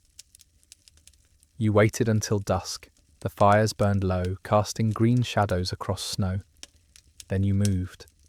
Through the brush, over the walls, into the belly of the forge they called a village. No one saw you, not until the shrine. Aira stood there alone. No guards, no attendants. She was humming, an old song, one her mother had sung long before the cages. The girl stepped forward. Aira. She turned and smiled. Not a child's smile, a queen's. You came, she said. I knew you would. You didn't respond, because her eyes were too calm, too knowing. We're taking you home, the girl said. Back to the village, back to who you were. Aira tilted her head. I was never safe there. I screamed and no one heard me. Now I whisper and they obey. She stepped forward. They listen to me now, even the Jarl, especially him. The girl's voice cracked. This isn't who you are. Aira's smile didn't fade. It's exactly who I am. You taught me silence was survival. They taught me silence is power. And then, footsteps. The staff bearer entered. The Jarl behind him. They didn't shout, didn't threaten, just looked at you like you were the trespassers in a sacred place. Aira raised her hand. The guards froze. She turned to you. I could have them kill you. The girl nodded slowly. I know, but I won't, Aira said, because you came back for me. Then her voice dropped. And I want you to see what comes next. You didn't speak, because in her eyes you saw it. The plan. The reach, and it was wider than any village, any cage. She wasn't rebuilding the past, she was designing a future, and not the kind that comes gently, the kind that scalds the past from your bones and replaces it with something colder, something efficient. You stood in that shrine, your breath shallow, your skin prickled with something that wasn't fear, but understanding. Aira hadn't just been broken, she'd been reforged, not as a victim, as a symbol. The girl beside you whispered, we can still leave, take her, end this. But Aira heard, and she laughed. End what? She said. The cages, the chanting, the fire. You think those were the worst parts? That's because you only watched. She stepped down from her altar. I lived it. Her feet were bare on the cold stone, yet she didn't flinch, didn't shiver. I didn't die in the cage, she said. I adapted. The staff bearer spoke then. She is, the echo made flesh, the breath that froze but never faded. You wanted to mock him, to say it was nonsense, but you couldn't. Because you remembered the way Aira had looked when she was taken. Terrified, shivering, too small for the world, and now she looked larger than it. The Jarl stepped forward. His face still bore the scar from when his mask had cracked. But there was something new in his eyes. Awe. He didn't rule anymore. He followed, and when Aira nodded, he bowed. To a child, to his future, the girl stepped forward. This isn't leadership, Aira. It's a performance. You've just changed cages. Aira's gaze hardened. No, I am the cage now. Silence fell. And in that stillness, you realised something. This wasn't about escape. It was about inheritance. Aira hadn't returned to destroy what broke her. She returned to own it. You want the village back, she asked? Then take it. But know this. What they built for pain, I now use for order. The thralls didn't die. They were repurposed. The children aren't captives. They're heirs. The girl stepped closer. I don't want the village. She raised her blade. I want you back. For a moment something flickered in Aira's face. A memory, a name, a crack. Then it vanished. Too late, she said. And with a wave of her hand, the guards advanced. You moved first. Shield raised not to strike, to block. The girl ducked, swept the legs of the nearest soldier. You parried another, but you weren't trying to win. You were trying to reach her. The girl shouted, Aira, this isn't who you are. Aira turned her back. I decide who I am now. And that's when the girl dropped her blade, stepped forward, and did the one thing no one expected. She knelt, not in surrender, in remembrance. Do you remember the snow? She said softly. The day they locked you in the cage, you cried. I told you to sing. You hummed through your teeth to stay warm. Aira froze, her fists clenched. I remember everything. The girl stood. Then remember me. And for a second the room shook. Not from battle, from silence. And in that silence, a choice began to bloom. But choices, like cages, come with locks. And Ira held the only key. The silence stretched, a blade across every throat in the shrine. The guards hesitated. The staff-bearer lowered his hands. Even the Jarl shifted uncomfortably, like a wolf sensing its pack had turned on itself. You didn't speak, because words at that point would have only shattered the fragile thing hovering between the girl and Era, a name, a song, a memory not yet dead. "I remember you," Era said at last. Her voice cracked, not weak, just human. The staff-bearer tensed. He took a step forward. "Do not let them confuse you, Vessel. You are more than what you were." But Era didn't look at him. She looked at the girl. "You're the one who told me not to cry," she said. "The one who wrapped my feet in wool, so they wouldn't freeze." The girl nodded. "And you're the one who hummed to drown out the screams." Ira's hand dropped to her side, her breath visible now, fogging in the cold that had crept into the shrine. "You dared to hope." And then the staff-bearer lunged. Not at you, at Era, a blade hidden in his robe, swift and desperate. You moved, so did the girl, but Ira moved faster. She turned, caught his wrist mid-swing, and snapped it. The bone cracked like firewood. The blade fell. The staff-bearer dropped to his knees, groaning, but Ira wasn't finished. She took the blade, raised it high, and drove it into his throat. The Jarl stepped back, horrified. The guards froze. Blood hit the floor, with a slap that echoed across the timbered rafters. And in that moment, Ira ascended. Not as a child, not as a queen, but as judge. The girl whispered, "You didn't have to kill him." But Ira's eyes were blazing. "I had to. He thought he owned my silence. No one owns it now." The guards knelt. One by one, the Jarl did too, and that's when the betrayal snapped fully into place, because the girl, who had risked everything to save her, stood utterly alone. "You can't lead with blood," she said.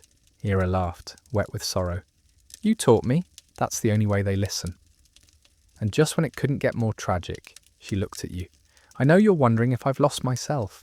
You didn't answer, because the truth was worse. You weren't sure she had. She walked toward you, put a hand on your chest. "You once said we should remember. I remember everything now." "Too well. That's the curse, isn't it? Survival means memory, and memory is a rot." Then she whispered, "You should go. Take her, before I forget why I didn't stop you." The girl didn't move. Neither did you, because this wasn't rescue anymore. This was loss in slow motion. Finally, the girl turned, walked to the door, paused and said, "If you ever need to come home, leave your crown behind." Ira didn't reply. She just turned toward the altar and lit it. The flames rose fast. She stood in front of them, casting a shadow taller than the walls. And in that fire, the village's past, and possibly its future, burned. You didn't run, you walked, because running would have meant fear, and fear was the currency you traded in for too long. Instead, you moved through the cold night like it owed you something. The girl beside you didn't speak, but you could hear her thoughts, loud and aching in the silence between your footsteps. Era was alive, but that fact no longer comforted. It unravelled. Behind you, the flames rose higher. Shrines crumbled. The cage turned throne blackened at the edges. The Jarl stood motionless, still kneeling, unsure whether devotion now meant death or redemption. And Ira? She didn't scream, didn't command. She just watched, like a god who finally understood what her worship cost. The children began emerging from the longhouses, their eyes wide, confused. No chants now, no formations, just little bodies shivering in the firelight, unsure if they were still students or sacrifices. One of them, a boy no older than 7, approached her. "Do we kneel?" he asked, and for the first time, Ira looked unsure. Her hand twitched, her mouth opened, but she said nothing, because the truth was she didn't know what kind of queen she had become. You and the girl reached the forest line. The smoke behind you stretched skyward, like a cracked spine. Then, a horn. Not a call to war, a call home. The villagers. They had come. You turned, sighed and saw them. The faces from your fire, the broken and the brave, the ones who'd buried too many names and remembered too few. They stood in the tree line, watching, waiting. They'd followed your trail, followed her, and they saw what you saw, the cage reborn in fire. And the girl, your companion, your anchor, she stepped forward and raised her voice for the first time in days. Era, the Child Queen turned. You have a choice. The villagers stepped forward. No weapons, just presence. We're not here to drag you back, the girl said. We're here to remind you what back means. Era's face twisted. Not in anger, in something far worse, regret. I didn't ask to be made their queen, she said. I was just trying to survive. You still are, the girl replied, but you don't have to do it alone. The guards emerged then, torn between loyalty and logic. The Jarl followed, his antler crown, now melted at the tips, warped. He looked lost, because he had given everything to build a monster, and instead he'd built a mirror. Era took one step forward, then another. The children watched her. One by one they followed, not chanting, not kneeling, just walking toward you, toward memory. And just when you dared to believe redemption was possible, the Jarl screamed. Traitors! He lunged at Era, blade raised. You moved, so did the girl, but neither of you were fast enough. The Jarl struck, and the boy, the one who had asked about kneeling, stepped between. The blade pierced his side. He collapsed, gasping. The girl caught him. Era fell to her knees beside him. He looked at her and smiled. I wanted to be like you. His blood soaked the snow. Era screamed, and this time the whole forest heard. Not a cry for power, a cry for loss, one she would never take back.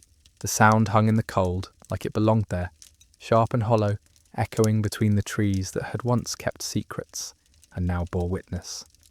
Era's hands shook as she pressed against the boy's wound, but she wasn't stopping the bleeding. She was learning from it, just as she always had. The villagers watched, the guards watched. The flames behind them now seemed like decoration, flickering reminders of what silence had built, and what it had destroyed. No one moved to punish the Jarl, because no punishment could match what had just happened. He knelt, stunned, blade still red, and Era stood, slowly, deliberately. She looked at him the way a storm looks at a single tree. Then she spoke. You wanted a weapon. You got one. She didn't strike him. She didn't have to. He broke himself, collapsed to the ground, and began to sob, like a man who had finally realized the future he carved from pain would never seat him at its table. The villagers stepped closer, and Ira, hands still slick with the boy's blood, turned to face them. I thought I could turn their tools into my throne. That silence could be power. That control could protect the ones like me. Her voice cracked, but I forgot what I was trying to protect in the first place. The girl moved beside her, not as a saviour, not as a sister, as something simpler, a witness, and Ira turned to her. You told me to come home. The girl nodded. But home, Ira said, is the place where they stopped listening. That silence returned, colder now, because sometimes truth doesn't heal, it just hovers. You can come with us, the girl said. Ira looked toward the children behind her. No, I can't, not yet. I have to unteach what I became. And just like that you understood. She wasn't done surviving. She was going to lead, not as a queen, not as a cage, but as a caution. She would stay behind, with the wreckage, with the lessons no one else dared carry, because someone had to. You turned slowly and walked. The villagers followed. The girl lingered. One last look exchanged, not goodbye, a recognition. They might never see each other again, but they would never forget. The forest swallowed you once more. The cold returned. The snow did not forgive, and back in the smouldering bones of Thrymheim, a girl who once hummed to survive sat alone beside a grave. No crown, no throne, just silence. But this time, it wasn't the silence of fear, it was the silence of consequence.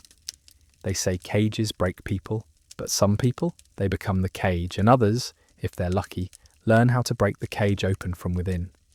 Not with fire, not with knives, but with memory, and memory never forgets. So what does that say about us? That we still build cages long after we've seen what they do?